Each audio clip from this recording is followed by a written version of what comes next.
Why I don't make money with Turo. What up, YouTube? It's your boy Jermaine back on another video. This video, I thought I would make a video answering a question that someone asked me earlier today, and we kind of talked about it for a few minutes, but I thought I would make a video just going all in why I don't drive for Turo or why I don't make money with Turo. Let's just jump right into this video. Let's rewind back a couple years ago. So before Turo got really popular, I was using a very similar app called GetAround. So with GetAround, it works pretty much just like Turo. I actually think that GetAround works a little bit better than Turo because with the GetAround app, you could rent a car without seeing the owner.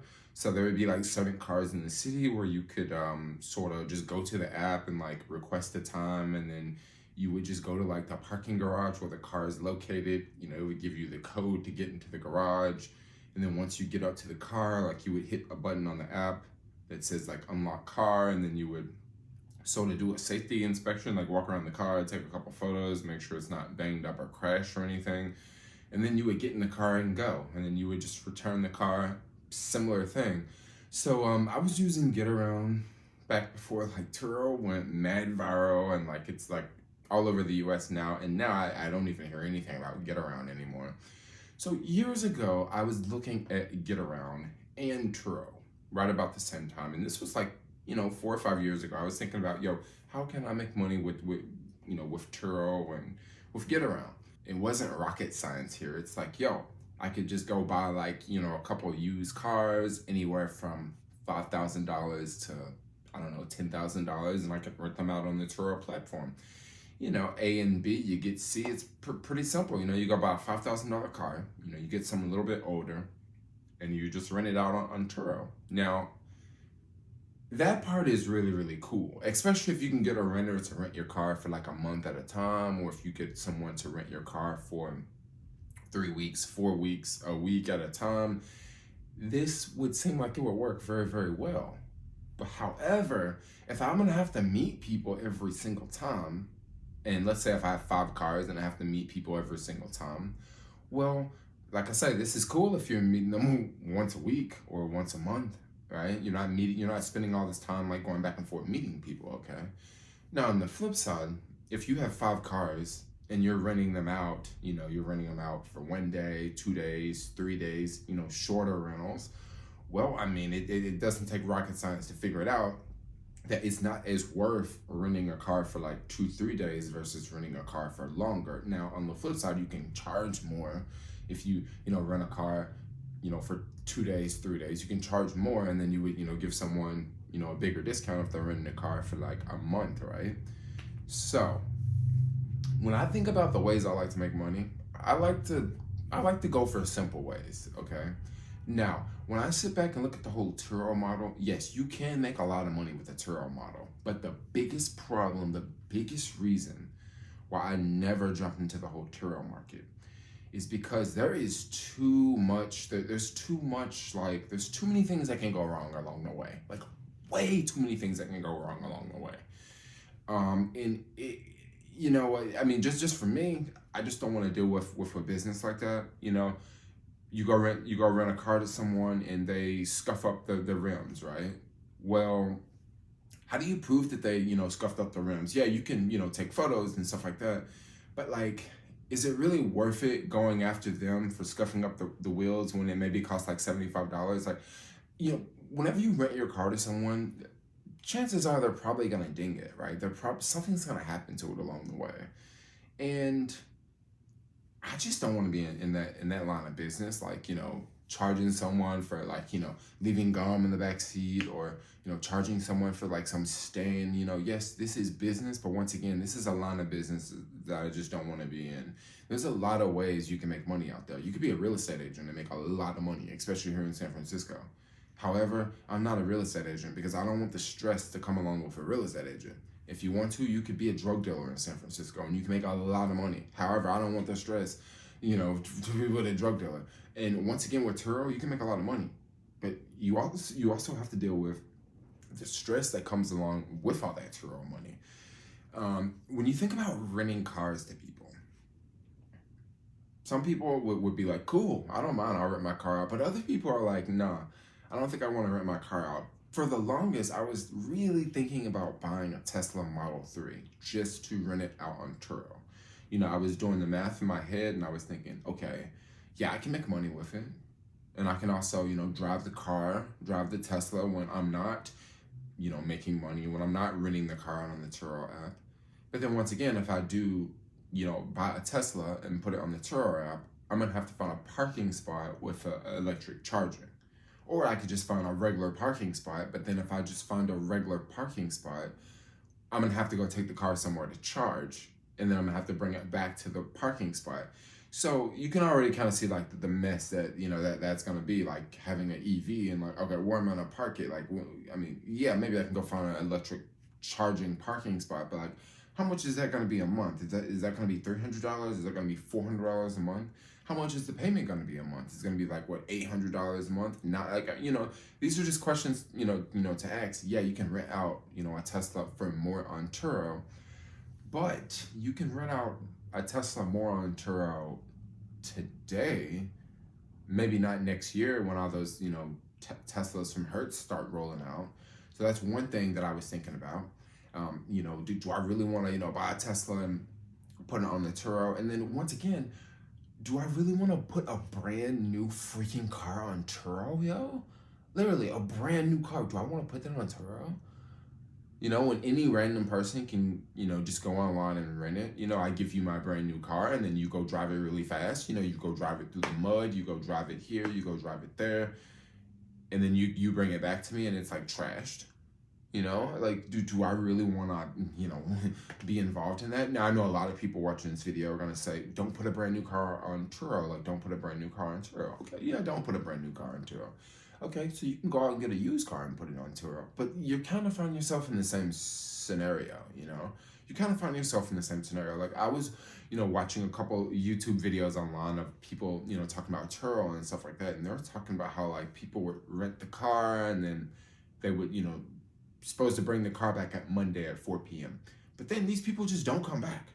Like, they don't come back. And then, the Turo owner has to go, like, file a police report, and the police found the car, and then they stopped the car with the people in the car, but now the car is reported stolen, so the people in the car get arrested. Like, bro, I don't want to go through all that. I don't want to go through. Now, I don't know, maybe you do.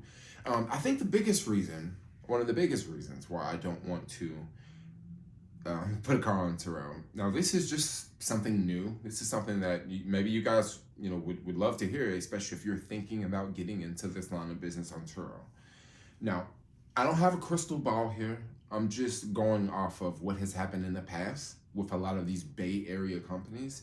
And I just want to prepare some of y'all for some of the things that's going to go down in the future. Maybe these are some things that can go down from the future. So over the past couple of years, I've been involved with Uber quite a bit. Before Uber became a public company and you could buy Uber stock on the stock market, Uber definitely paid out much higher bonuses to its drivers. Uber was notorious for like their high bonuses and $500 bonus after you complete 120 trips for the week, or $300 bonus if you complete 100 trips within 7 days. They used to pay out a lot of big bonuses, right? When Uber went public, they continued to increase the price on the passengers. So now you take an Uber, it's way more expensive today versus before they were public. Also, the pandemic has something to do with that. They're charging more for the passengers. Now, drivers are making more money, but drivers aren't making those bonuses like it once was. So are things the same now for the driver? I don't know. I'm not here to really debate, are Uber drivers making money now or were they making money 2 years ago? That just really depends on the Uber driver. But another company that we can look at is Airbnb. Before Airbnb went public, it was much, much easier to make money on the Airbnb platform. Myself, I know a lot of hosts on the Airbnb platform, and they have said that things have changed with Airbnb. Yet, if you go to the Airbnb website, prices are higher than ever. My boo and I was looking at, going to Hawaii, and the prices on Airbnb was just insane. Like, I couldn't believe it. It was literally cheaper to go stay at a hotel. It was completely cheaper to stay at a hotel. And if we look at Turo, Turo is getting ready to walk down that same aisle. Turo is getting ready to go public. Pretty soon they're going to go public. And, you know, this is one of the reasons why, you know, right now I definitely wouldn't join Turo. But also for the past couple of years, I was, you know, not really about joining Turo, just because it just is not exactly my line of work. You know, now there are a lot of benefits on renting a lot of cars out on Turo. There's tons of benefits. There's a lot of tax benefits I'm not really going to get into in this video.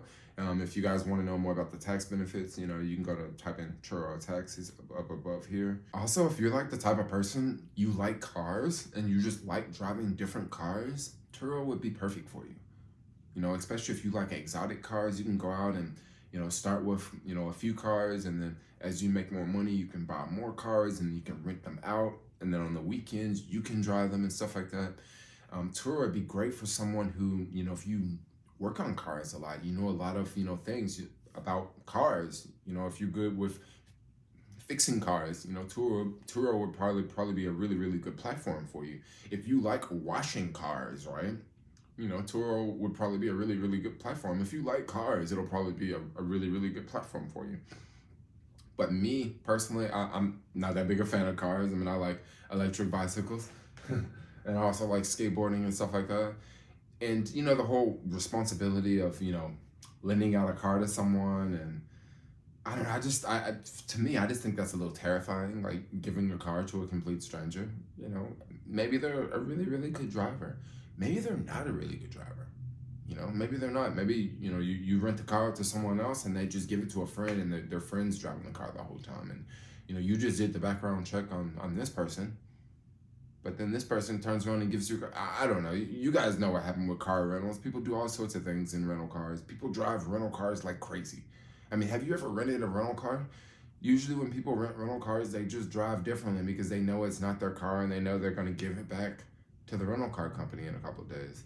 I mean, I guess with Turo, you know, there's this like personal bond whenever you go and you meet the owner, and, you know, you're like, oh yeah, this is the owner's car.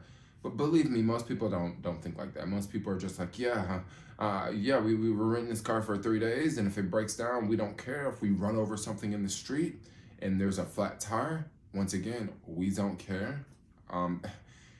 Oh my gosh, just tires. Just living in San Francisco, you guys know how many freaking tires I've replaced on cars? Just driving around the city, and I'm not even talking about driving reckless. I'm talking about driving normal. I remember once I had 2 flats in 1 week. And what did I hit? I have no idea what I hit. But both times it was like, you know, it was like a small nail the first time, and the next time it was like some small leak in the stem, right? But guess what? I had to buy 2 new tires. Like, it totally sucked, right?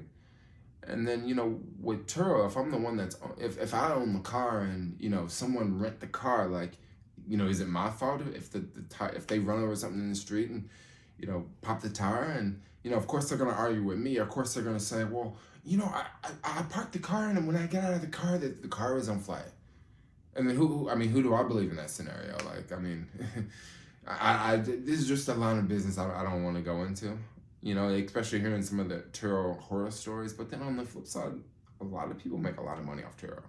A lot of people make a lot of money. You can make money off late fees. You can make money when, you know, when your car come back damaged. You can make money off Turo. You know, like, just like I said, you can make a lot of money off other businesses.